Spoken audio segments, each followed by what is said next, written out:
Good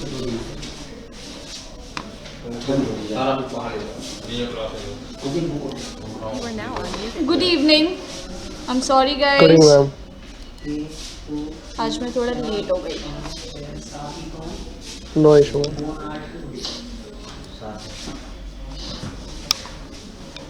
क्या पढ़ रहे थे हम? बार बार बहुत पढ़ रहे थे।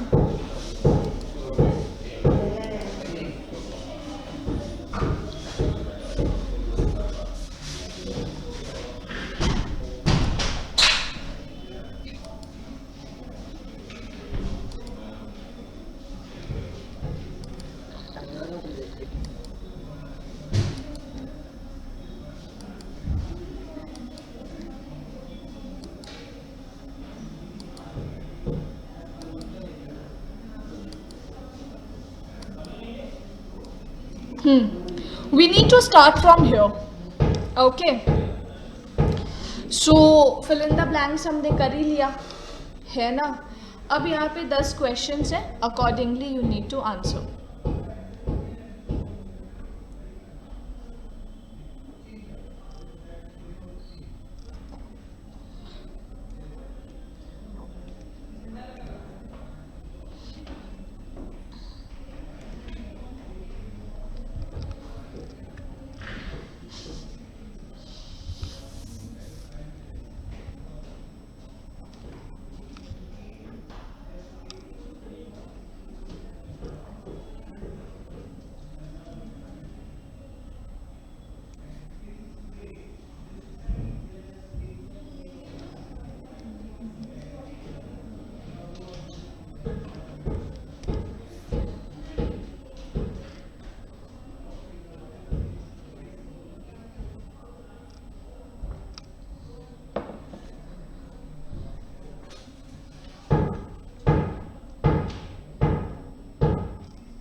ओके, थर्ड करेक्ट बोला किसी ने। डू वन थिंग, ये 10 क्वेश्चन अपने अपने नोटबुक में सॉल्व करके मुझे डन लिख दो।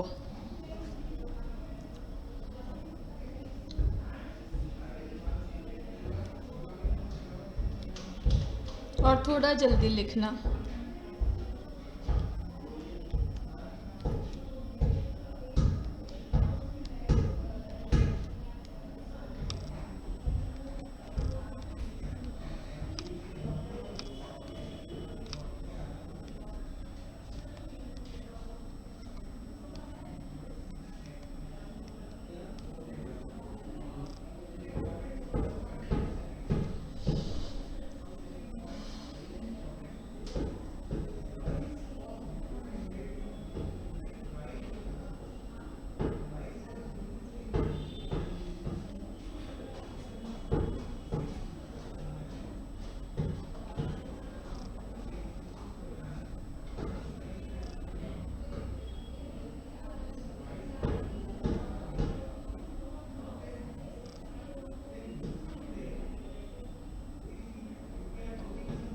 Very good Chandrika, very good.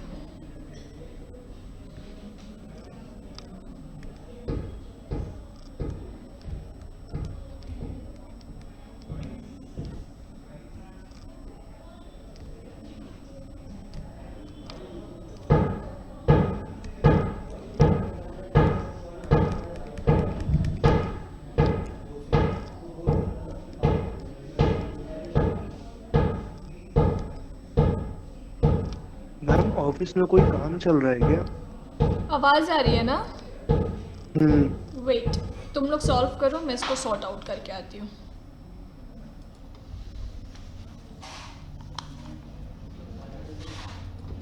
You are now muted.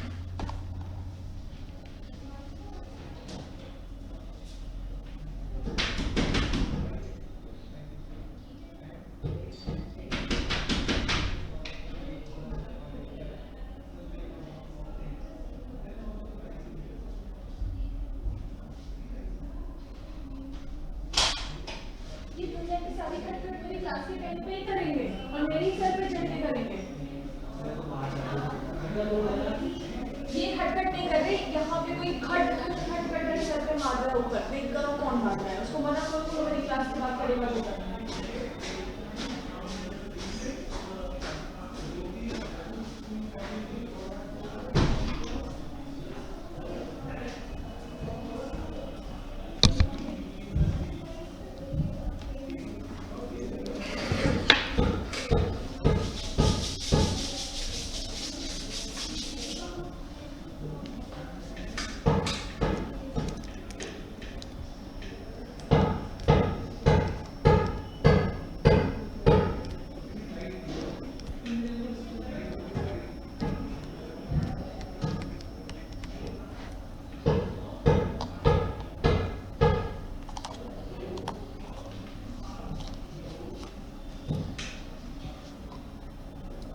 You are now unmuted.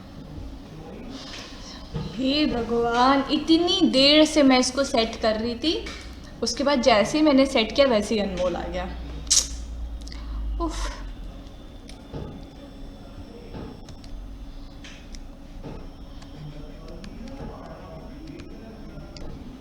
सबका हो गया?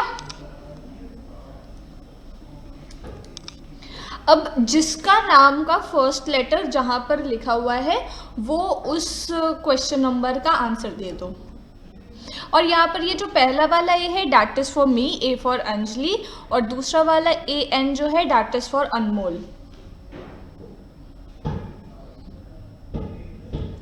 ठीक है, और 3 का हो जाएगा ब्रेक। ठीक है, 3 का हो जाएगा break. You R D. 4th का साइंड। कोई बात नहीं, तुम ना ये 5th वाला बता देना देवप्रियो। 4th का क्या हो जाएगा? साइंड। ईडी।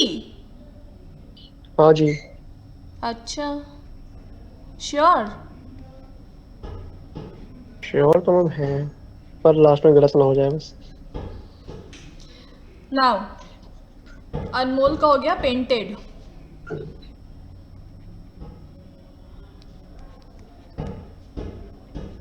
मैंने तो अभी तक आंसर बताया ही नहीं।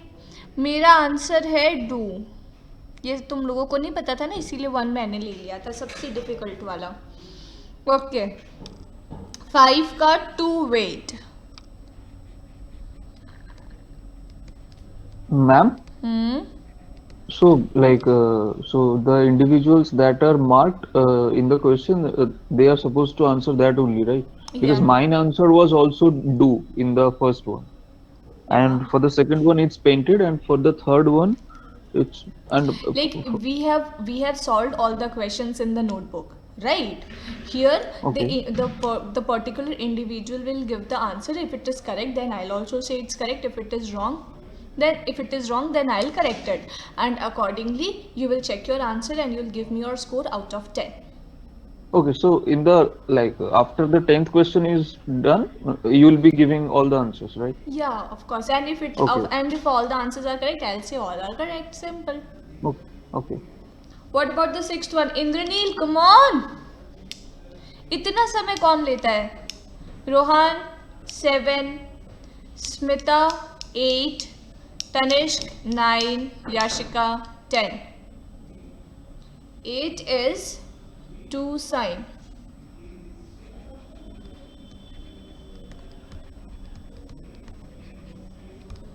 अब आवाज नहीं आ रही ना?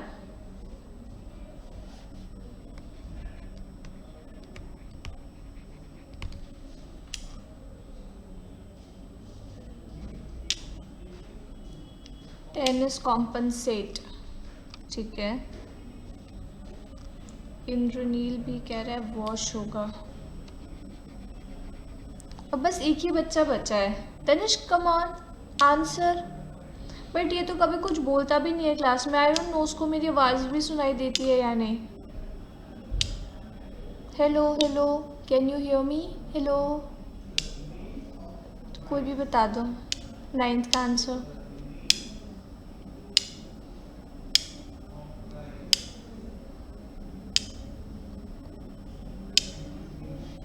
क्यों दूसरों और विश्वास सर और मोहित सर की क्लास में रिप्लाई करता है, सिर्फ मेरी क्लास में रिप्लाई नहीं करता?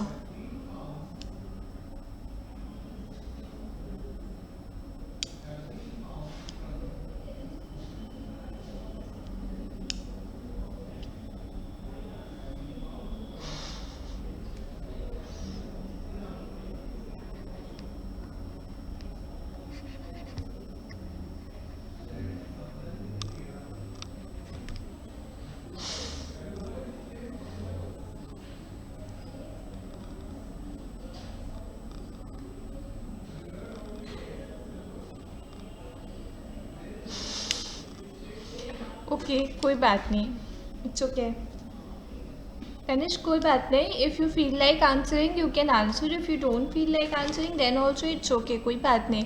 बस आप येस नो बोल सकते हो, ठीक है, उसमें कोई टेंशन की बात नहीं है, it happens.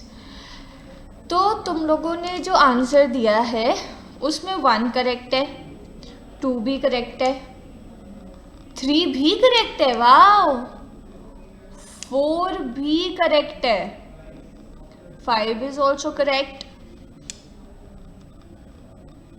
6 is also correct, 7 is also correct, 8 is also correct, 9 भी करेक्ट है और 10 भी करेक्ट है, ऑल आर करेक्ट. नहीं नहीं, सारे सही है, सारे, चमत्कार हो गया. सो 10 out of 10 all of you ना.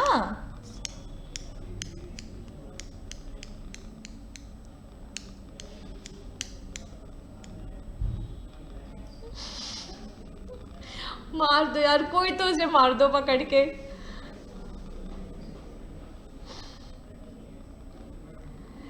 देवप्रियो कौन सा गलत हो गया तुम्हारा?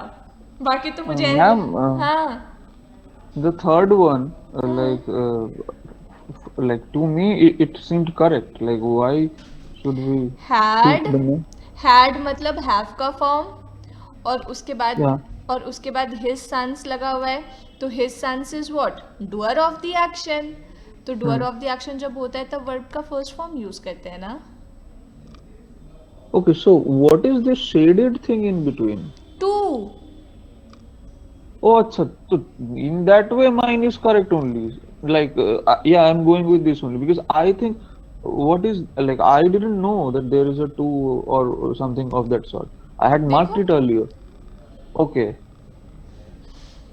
and also the 10th one. 10th one is also same. Had है मतलब हैव का फॉर्म है, the man is the doer of the action, तो वर्ब का फर्स्ट फॉर्म होगा, तो कॉम्पनसेटेड नहीं होगा, it will be Okay, compensate. so this one I got incorrect. Like, I did like compensate. Yeah, so it should be compensate, and here also verb का first form होगा, तो it should be break. Anmol, it's very simple.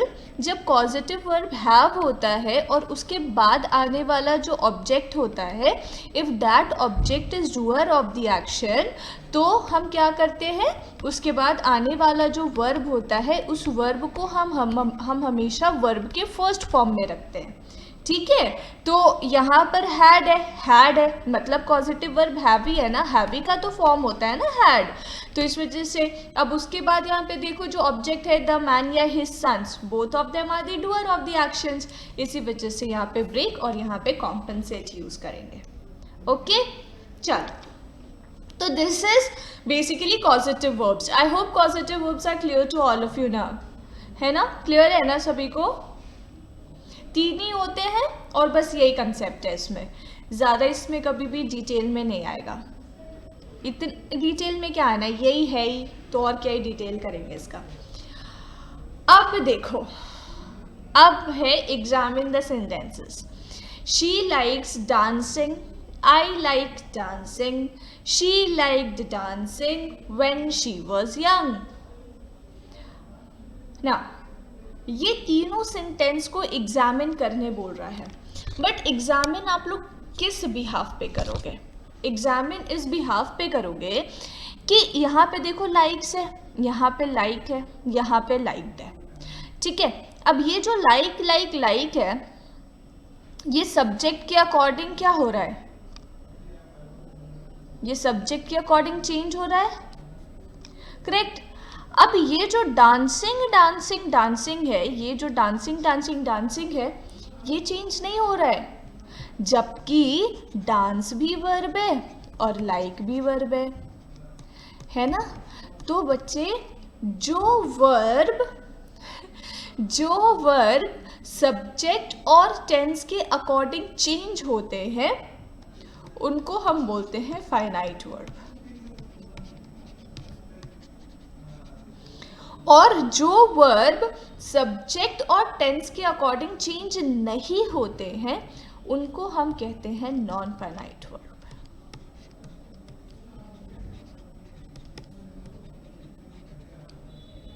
ठीक है, अब हम लोगों ने, अब तुम लोगों को याद होगा कि हम लोगों ने 5 टाइप्स के मेन वर्ब पढ़े थे, transitive, intransitive, causative, finite and non finite. Transitive, intransitive, causative हम लोग डिटेल में पढ़ चुके हैं। Now comes finite and non finite. So finite verbs are the verbs which changes according to subject and tense। ठीक है, and non finite verbs are the verbs which does not change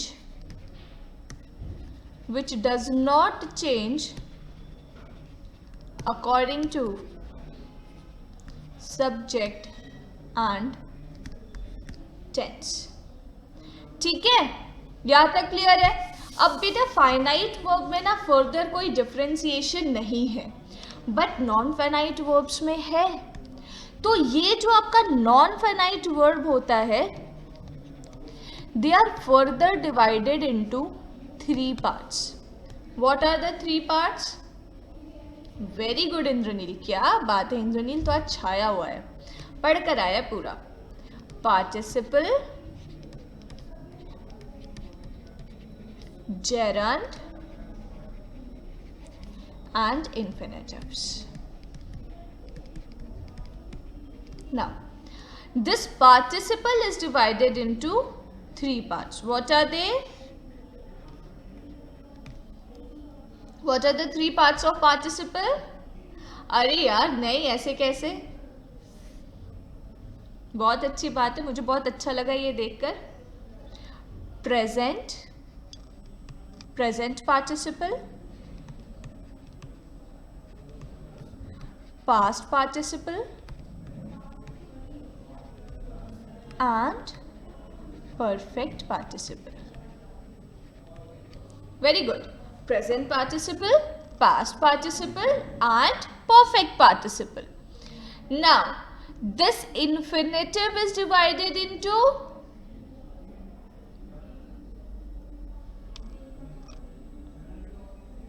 or this gerund is divided into any subtypes? हाँ कि ना?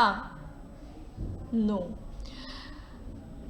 बेटा, for your surprise, gerund is not divided into any further subtypes, but infinitive is divided into 2 types। Yes, bare infinitive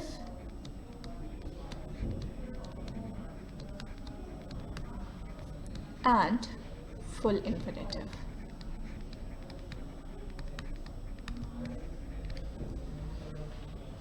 bare infinitive and full infinitive। तो बस हमारा इतना ही portion बचा है वर्ब का, और हम सब कुछ कवर कर चुके हैं। कितना आसान लग रहा है ना देखने में? तो नहीं, आसान नहीं लगा, लगना चाहिए था।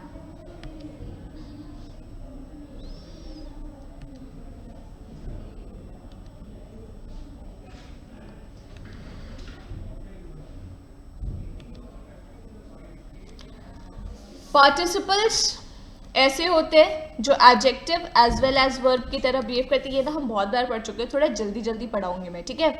पार्टिसिपल्स ऐसे वर्ब्स होते हैं जो एडजेक्टिव और वर्ब दोनों के तरीके से बिहेव करते हैं।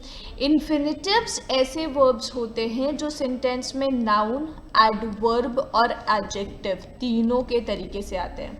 ये इन्फिनिटिव हम सब जानते हैं ना, ये 2+V1।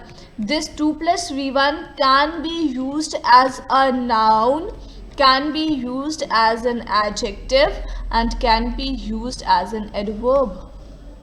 ठीक है, तीनों तरीके से यूज किए जाते हैं। Further we will see it in sentence, then it will become more clear. And gerund is used as a noun, which are the modification of the verb as a noun। ठीक है, तो participles are used as, come on, ये तो सामने दिख रहा है। Participles are used as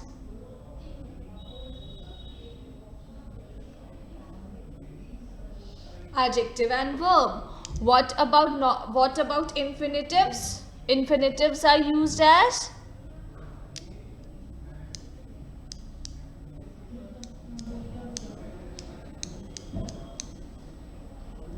verb. Infinitive verb की तरह थोड़ी ना बिहेव करता है. इन्फिनेटिव्स in ये वाला infinitive noun, adverb, adjective. Very good, Chandrika. Infinitive 2 plus V1 behave as you are used as noun, adverb and adjective in any sentence. And what about gerund? Gerund are used as noun. Very good. Gerund are used as noun. अब बेटा हाँ. So she likes to dance. So here like is the verb and to do dance is object. To do is object and dance is what? She likes to dance. अगर आप ये बोलते हो ना तो she is subject, like is verb and to dance is object. So here 2 plus V1 is behaving as a noun. But this is also an example of infinitives, right? Yeah, so this 2 plus dance is what? This is infinitive only, na? Infinitive is what? 2 plus V1. Yes, but I am asking, like this phrase, to dance, is signifying what parts of speech here? Noun. Okay. Okay. Now, अब यहाँ पे देखो, यहाँ पर नीज को ये bleeding define कर रहा है, तो bleeding is behaving here as, हाँ जी वही बता रही थी. She was crying due to her bleeding knees. वो रो रही थी, लेकिन क्यों रो रही थी? अपनी ब्लीडिंग नीज की वजह से. तो ये जो ब्लीडिंग वर्ड है ये क्या डिफाइन कर रहा है? ये एडजेक्टिव डिफाइन कर रहा है. They jumped into the flowing river. ठीक है, तो ये फ्लोइंग यहाँ पर किसकी क्वालिटी बता रहा है?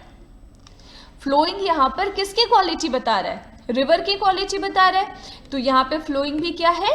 एडजेक्टिव है. Barking dog seldom bite. Yeah, object can be pronoun as well, definitely. Barking dog seldom bite. यहाँ पर barking किसकी क्वालिटी बता रहा है? Dogs की क्वालिटी बता रहा है. तो barking here is adjective. So we can see verb का ing form used as adjectives in a sentence. Now comes present participle, past participle and perfect participle. So present participle is verb का ing form and present participle defines what? Continuity of actions. मतलब things are going on in a continuous process. Past participle is verb का third form. Like he has disposed of the broken chair. He is a confused person. तो यहाँ पर ये जो confused है वो person को define करने की कोशिश कर रहा है. verb का third form है और ये यहाँ पे adjective है. तो present participle is verb का ing form जो continuity of action define करता है. Past participle is verb का third form and perfect participle is having plus verb का third form and it defines completion of action. ठीक है. So with present participle we define continuity of action and with perfect participle we define completion of action. ठीक है. Having done the work he went home. काम करने के बाद वो घर गया. तो यहाँ पर ये having done क्या दिखा रहा है? completion of action ना. पहले क्या हुआ? काम तो खत्म हो गया. ठीक है.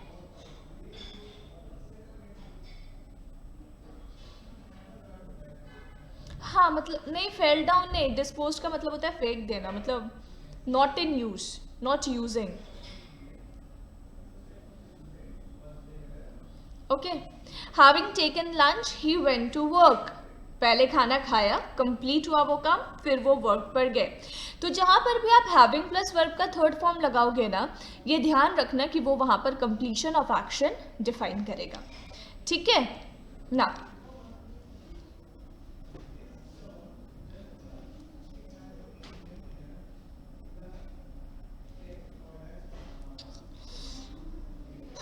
देखो सॉल्व करो.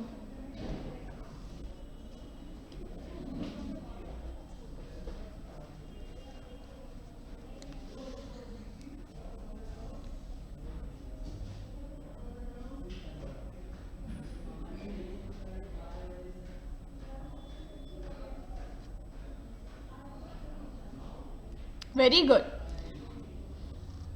वेरी गुड देवप्रियो.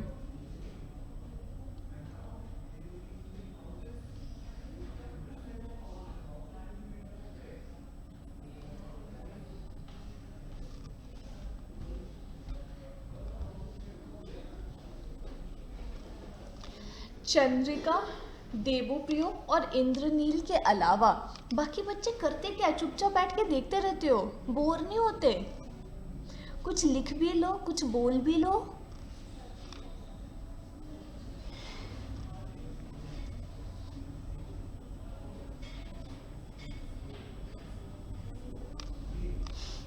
हाँ तो why don't you guys speak? मुझे ऐसे लगता है यार, बोर नहीं हो जाते ऐसे बैठे बैठे बैठे बैठे बैठे बैठे, कोई इंटरेक्शन नहीं.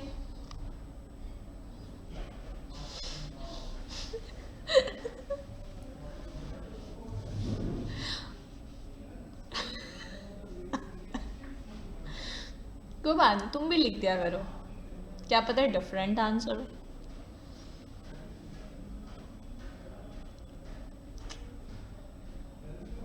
ऐसा नहीं बोलेगा, ऐसा बोल सकते हो तुम?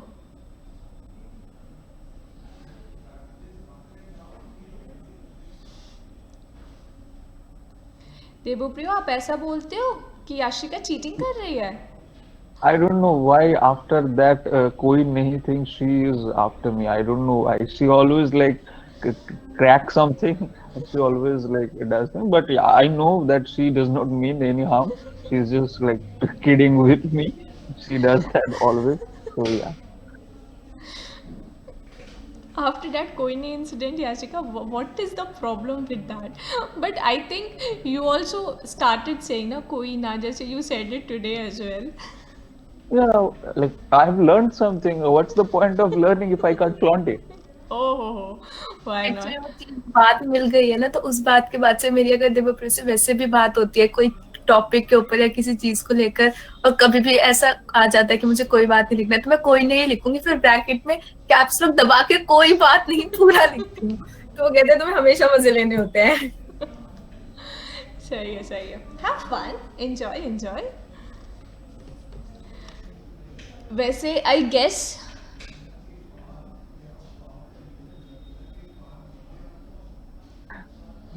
Ma'am, he is Indranil is talking in Bengali. He's like he he is is also trying actually to say saying कोई that. बात नहीं ना. Yeah, like the like kono byapar nahi is basically like what we say is koi baat nahi. It's the Bengali version of koi baat nahi. Yashika, learn it. अब ये बोलना जब बात होगी तो नॉर्मल कॉन्वर्सेशन में.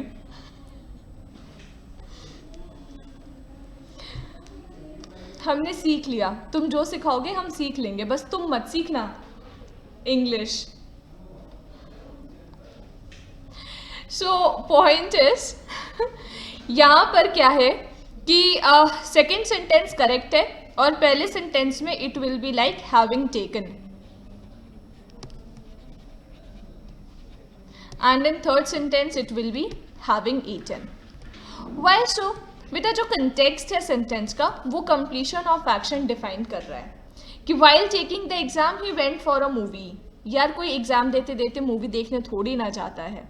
सो it is like after giving the exam he went for the movie. तो जब कंप्लीशन ऑफ एक्शन का सेंस बनता है तो we use having taken. So will just remove it from there.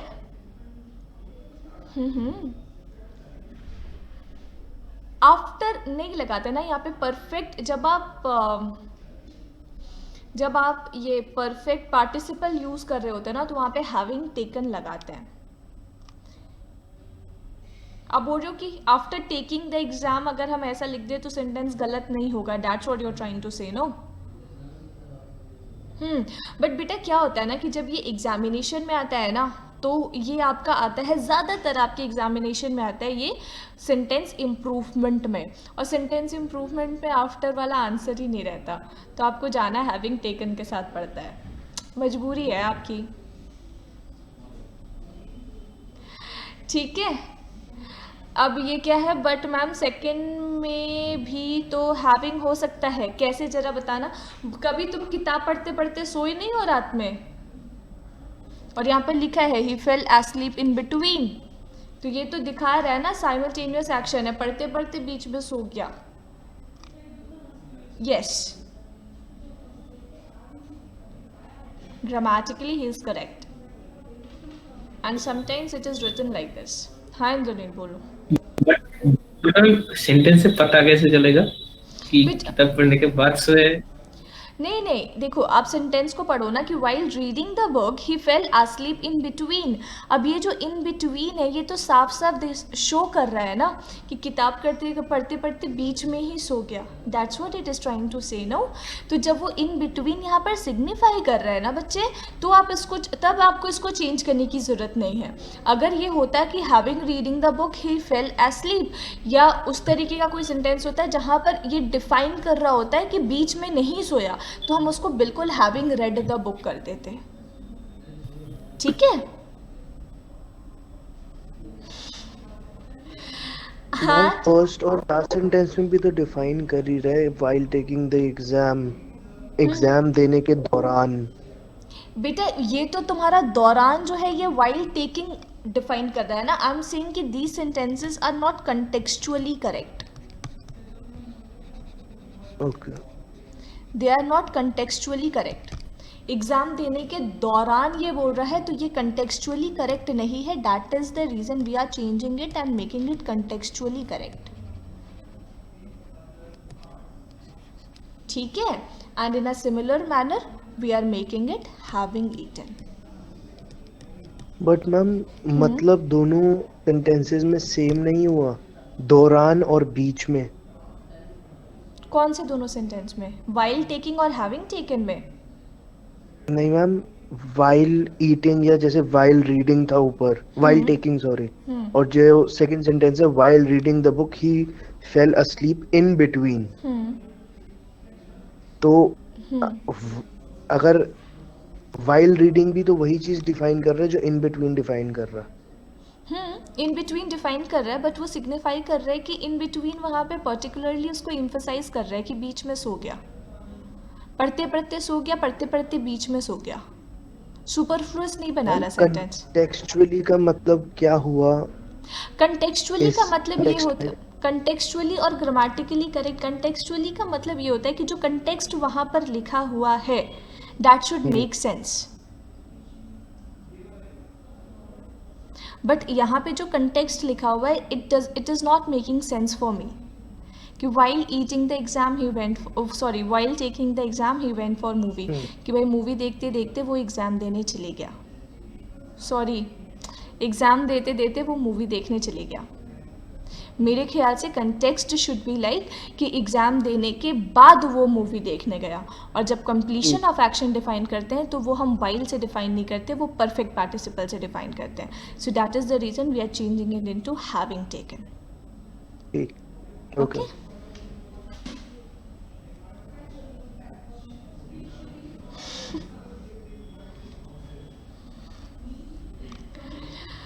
Okay, talk about these sentences.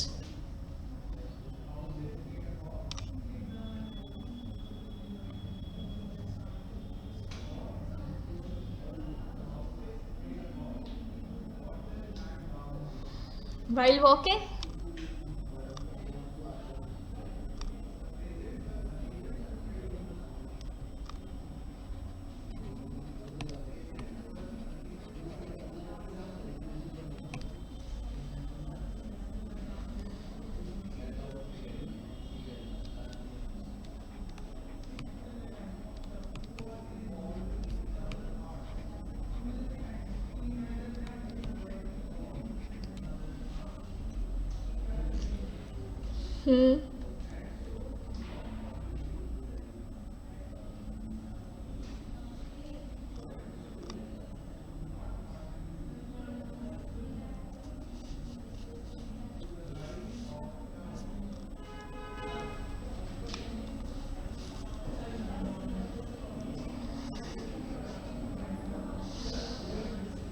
तो ये ऐसा क्यों नहीं कर रहे हो?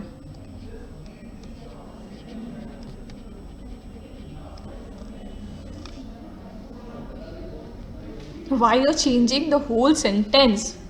The fan fell on her head while she was dancing in the room. वही Because हो चीज while dancing in the room, the fan fell on her head. It seems like the fan was dancing, and then it fell on her head. Don't you think this is the same thing happening in question number 1 as well? That the snake was walking in the field और उसने खुद को ही काट लिया. हाँ Okay. No. Yeah. है ना? Right. यही यहाँ पर पॉइंट है, यही यहाँ पर समझना है. ठीक है, ये देखो यहाँ पर 2 सेंटेंस जब आप पढ़ रहे थे, आप यहाँ पे हैविंग टेकन लगा रहे हैं या वाइल रीडिंग लगा रहे हैं, तो यहाँ पर ये जो सब्जेक्ट है ही, यहाँ पे जो सब्जेक्ट है ही या यहाँ पर जो सब्जेक्ट है Garima, it is becoming common subject for both the sentence. Garima खाना खा रही है, गरिमा ही काम पर वापस चली गई. जो ही है वही बुक पढ़ रहा है और वही बीच में सो गया. ये जो ही है वही एग्ज़ाम दे रहा है और फिर वही मूवी देखने गया है. तो यहाँ पे ये जो सब्जेक्ट है it is behaving as a common subject for both the sentences. ठीक है, तो इन सेंटेंसेस में कोई प्रॉब्लम नहीं है. लेकिन जब हम इन सेंटेंसेस की बात करते हैं, ठीक है, when we are talking about these sentences, अब यहाँ पे देखो लिखा है having walked in the field a snake bit him. लेकिन फील्ड में कौन वॉक कर रहा था? यहाँ पे अ स्नेक सब्जेक्ट है, तो क्या स्नेक फील्ड में वॉक कर रहा था और उसने खुद को काटा? नहीं. ठीक है, तो यहाँ पर या तो आप इसको इस सेंटेंस को 2 तरीके से लिखिए, है ना. इसका मैं यहाँ पे आपको आंसर बताती हूँ.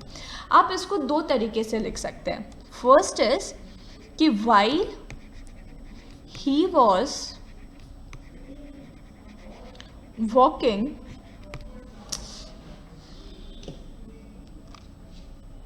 while he was walking in the field,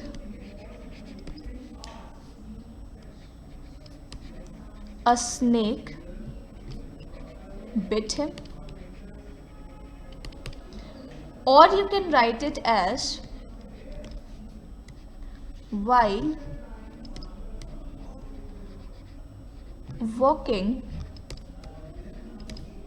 in the field, he was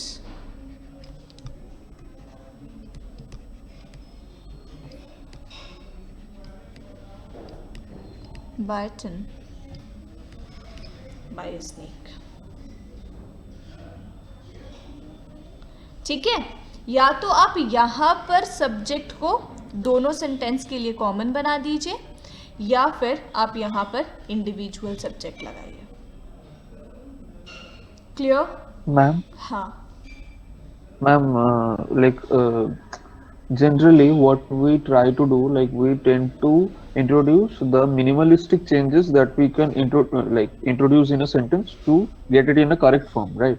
But okay, so in the first sentence, while he was walking in the field, a snake bit him. We are introducing the pronoun twice, while when in the question it's only once, okay, him.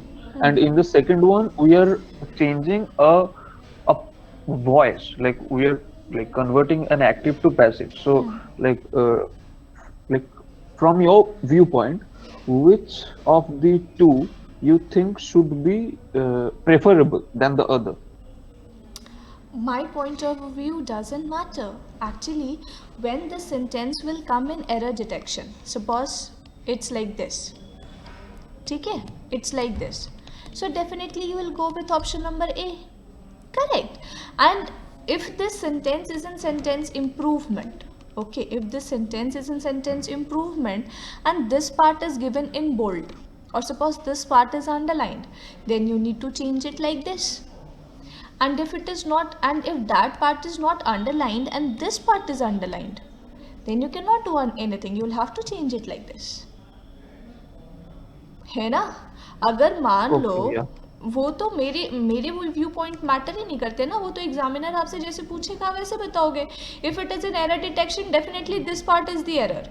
ठीक है, if sentences ki like having walked in the field a snake bit him and this part is underlined, so definitely you will change it here only ki while he was walking.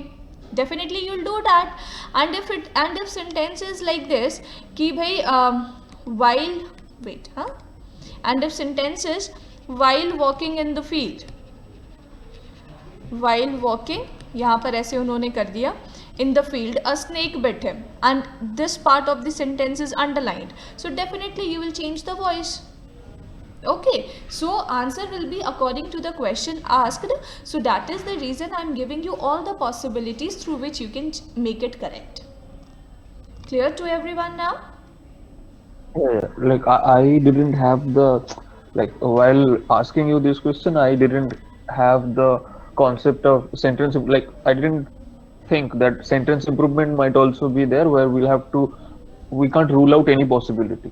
Yeah, yeah. definitely you'll have to take care of it. कैसे भी आपसे examiner question पूछ सकता है, उसने थोड़ी decide कर रखा है कि आपने जो पढ़ा है वही पूछेंगे, जो कुछ भी आ सकता है. फिर जब ये आया ना कि while describing the chapter she left for London, so fine, this is completely okay कि ये जो she है भाई यही चैप्टर डिस्क्राइब कर रही थी और फिर वही लंदन चली गई. लेकिन चैप्टर मैं अब बोल दूँ बाय बाय मैं लंदन जा रही हूँ, ऐसे तो होता नहीं है ना. Again it is contextually incorrect. So what we will do, यहाँ पे हम while डिस्क्राइबिंग को काट के we will make it having described.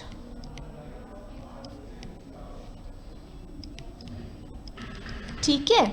And in the third sentence as well the same scenario, the fan is the subject of this sentence here. तो भाई fan यहाँ पे डांस कर रहा था और फैन ही अपने सर पे गिर गया, ऐसा हो नहीं सकता. तो we will use it while she was dancing in the room the fan fell on her head. Clear? These sentences are clear to everyone? Yes. Now we'll come to the next three. Try to solve this one.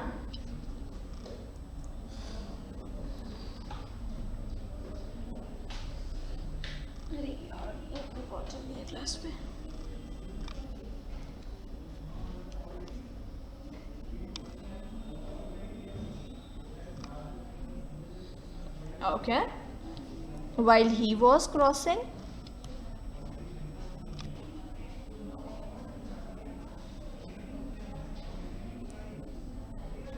are you guys aware कि only 5 minutes are left?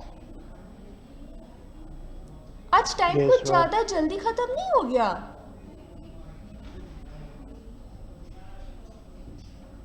या मुझे ही ऐसा लग रहा है?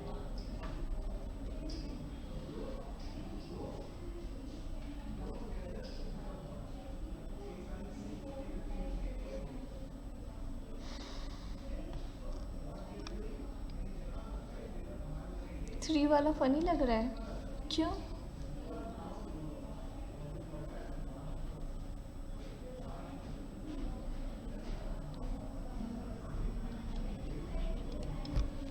It being a rainy day.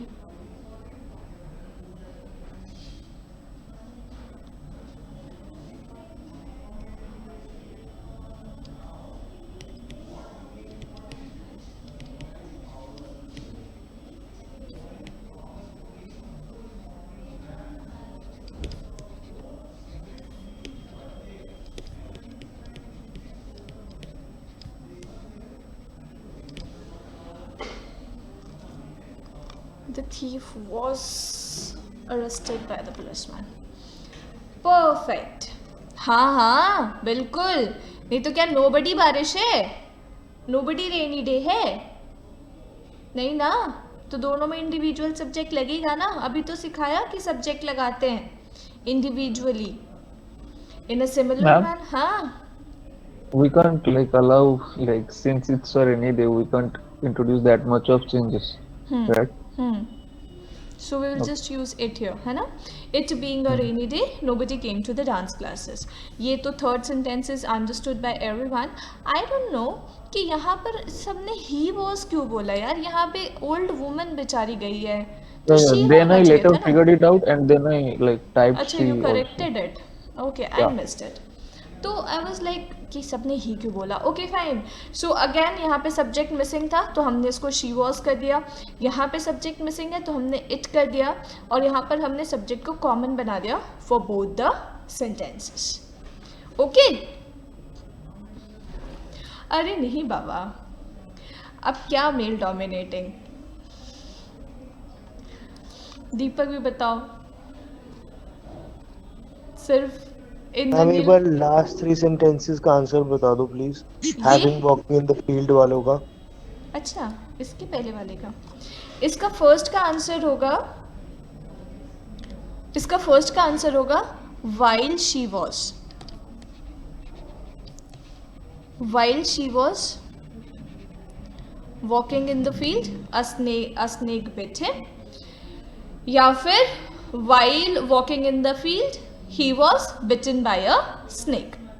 Second का answer होगा having described the chapter she left for London, and third का होगा while she was dancing in the room the fan fell on her head। ठीक है रोहन? मैम सेकंड वाले का एक और बार बता दो please. while describing the chapter she left for London। हाँ, तो again it is contextually correct, contextually incorrect हो गया ना, कि अब कोई चैप्टर डिस्क्राइब करते करते लंदन कैसे जाएगा, डेफिनेटली डिस्क्राइब करने के बाद जाएगा, है ना? तो ये होगा having described। Having described. ठीक है, ओके आगे बढ़ो।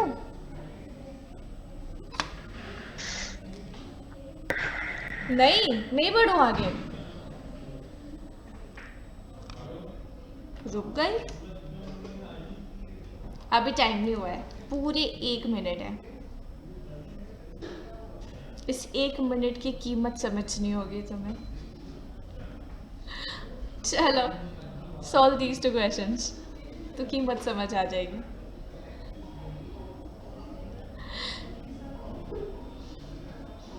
सीरियसली इसीलिए तो नहीं बोला।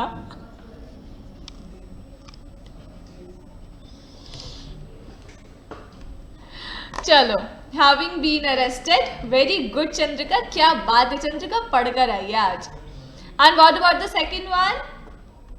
It being. हाँ, हो गया ना गड़बड़। ये सारे देखता है, ये सारे देखता है, ये ओपी मारो मुझे मारो, इसको सब पता है।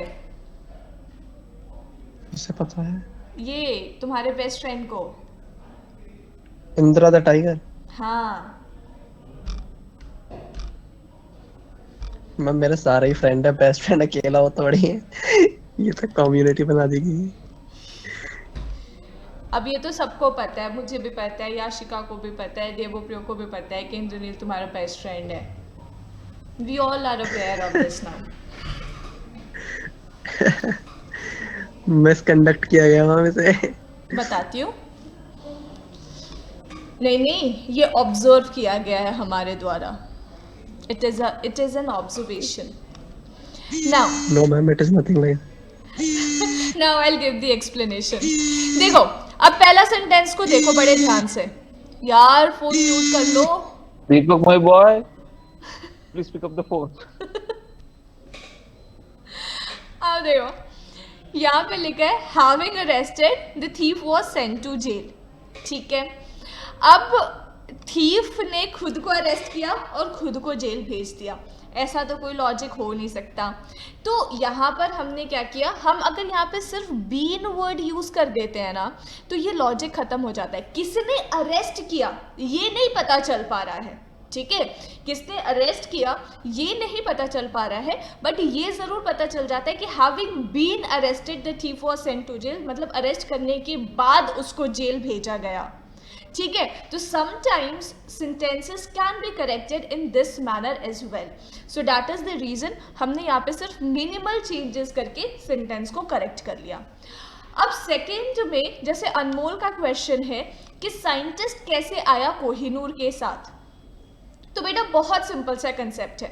Being discovered by a scientist, the Kohinoor was placed in a special security cell।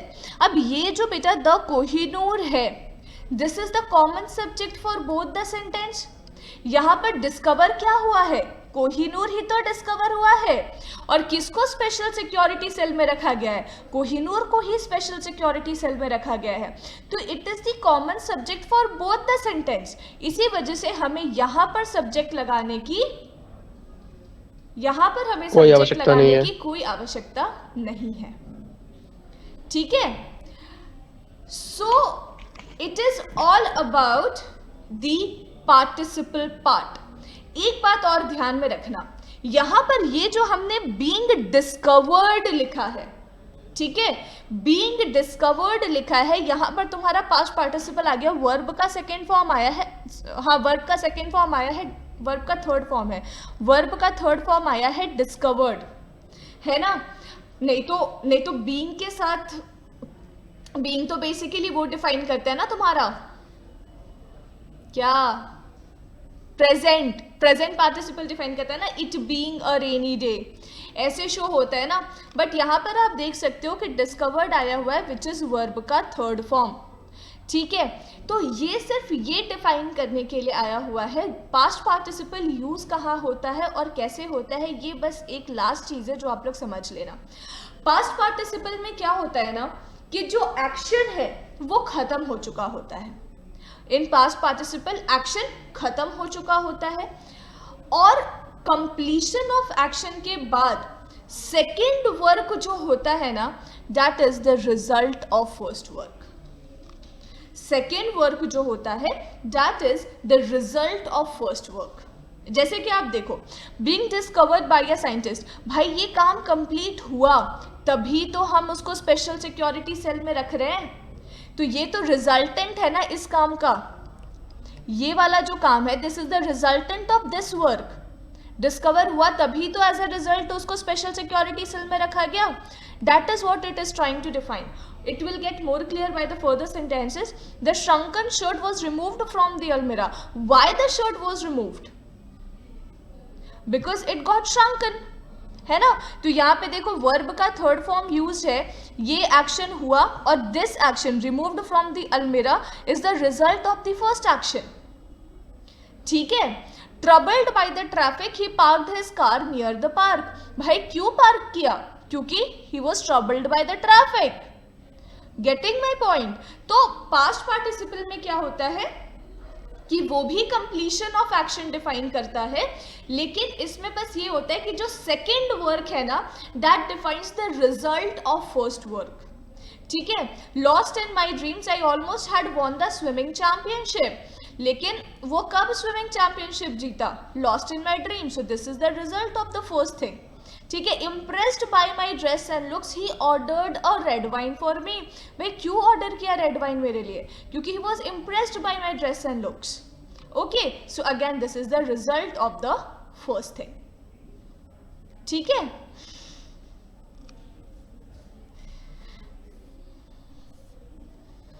Got it? Yes, so that is the difference between past participle, present participle and perfect participle. I hope this is clear to everyone.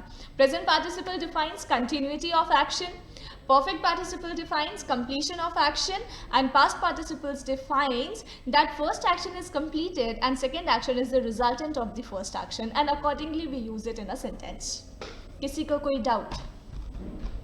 Ma'am मेरे को कोहिनूर वाला नहीं समझ आया, पूछो। Being discovered वाला। पूछो क्या नहीं समझ आया इसमें? मतलब आप ये जानना चाह रहे हो कि यहाँ पे डिस्कवर्ड, बेटा डिस्कवर्ड यहाँ पे वर्ब का थर्ड फॉर्म है, ठीक है। बीइंग सिर्फ और सिर्फ इसको सपोर्ट करने के लिए आया है, ये हटा दो। Discovered by a scientist the Kohinoor was placed in a special security cell, तब तो तुम्हें करेक्ट लगेगा, है ना। बीइंग जो वर्ड है वो यहाँ पर सिर्फ और सिर्फ इसको सपोर्ट करने के लिए आया हुआ है, क्योंकि बी जो वर्ड होता है वो हेल्पिंग वर्ब की तरह भी बिहेव करता है ना, दैट इज वाई। अगर ये बीइंग नहीं होता, अगर ये प्रेजेंट पार्टिसिपल का क्वेश्चन होता है ना बेटा, तो बीइंग के बाद वर्ब नहीं होता, बीइंग इटसेल्फ वर्ब की तरह बिहेव कर रहा होता, तभी वो वर्ब का ing ऑन बीइंग नहीं आ सकता, मतलब करेक्ट वो होता। ऑन बीइंग, बेटा बीइंग के साथ आप प्रपोजिशन क्यों लगाओगे? देयर इज नो पॉइंट ना। तुम्हारी आवाज चली गई। हाँ मैम मैं सुन रहा हूँ मैम, क्योंकि जब जनरली ऐसे कंटेक्स्ट में बोला जाता है कि on the discovery being made, और बेटा वो ऑन द डिस्कवरी जो होता है ना, वो ऑन द डिस्कवरी को सपोर्ट करने के लिए आता है ना, वो बीइंग के लिए नहीं आता।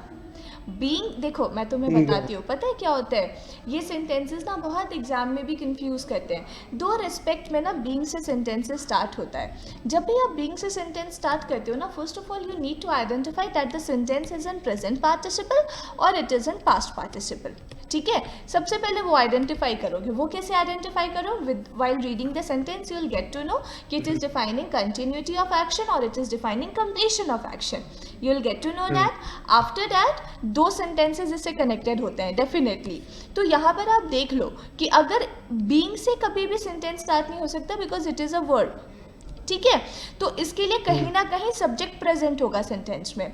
अगर सब्जेक्ट प्रेजेंट है तब तो कोई इशू नहीं है, अगर सब्जेक्ट प्रेजेंट नहीं है तो फिर वहां पर आप इट बीइंग कर देते हैं। और ये सेंटेंस ठीक है, इसमें कुछ नहीं आएगा। कुछ नहीं आएगा, बिल्कुल करेक्ट ठीक। सेंटेंस है। ठीक है, क्योंकि यहाँ पर ये जो कोहिनूर है वो इसका सब्जेक्ट की तरह बिहेव कर रहा है, तो इसको कोई करेक्शन करने की ज़रूरत नहीं है। ठीक है, अब देख लो। Okay ma'am. Today's class seems to me the best application of grammar so far. It happens because verb is the root of all the, verb is basically root of English language. So it happens. Next क्या है? They don't even let people stand in front of it for more than 30 seconds. कौन ऐसा करता है? No. What I was saying that my elder brother, unfortunately, he is in Manchester now. So he went to visit the London Museum where the Kohinoor is there. So in front of the Kohinoor there is a sliding, like you can't even stand. You'll have to slide, and that takes less than 30 seconds. You'll have to go Okay. back and after you will. So that's what I was. Okay, yeah. पहले तो passive हो रहा है इसलिए शायद Kohinoor was discovered, ऐसे ही हो रहा है ना। व्हाट? सॉरी इंद्रनील, तुम क्या पूछना चाह रहे हो? मैं नहीं समझ पाई। मैम वहाँ पे Kohinoor was discovered by scientist, ऐसे हो रहा है ना कोहिनूर को। तो इसीलिए तो रोहन पूछ रहा था ना, टू बीइंग डिस्कवर्ड क्यों नहीं होगा? उसका रीजन शायद नहीं, वो ये कह रहा था कि यहाँ पर ऑन क्यों नहीं लगा सकते। वो अच्छे से वो इसलिए नहीं लगा सकते क्योंकि ये यहाँ पे वर्ब है ना, और वर्ब के पहले प्रपोजिशन नहीं आता, इस वजह से। ठीक है, चलो, तो I hope this is clear. एक बार रिवाइज कर लेना, अगर कोई प्रॉब्लम होगा तो हम लोग नेक्स्ट क्लास में दोबारा से उसको, आपका मैं प्रॉब्लम या आपके डाउट्स को मैं ले लूँगी। ठीक है, चलो फिर bye bye guys, take care, छुट्टी।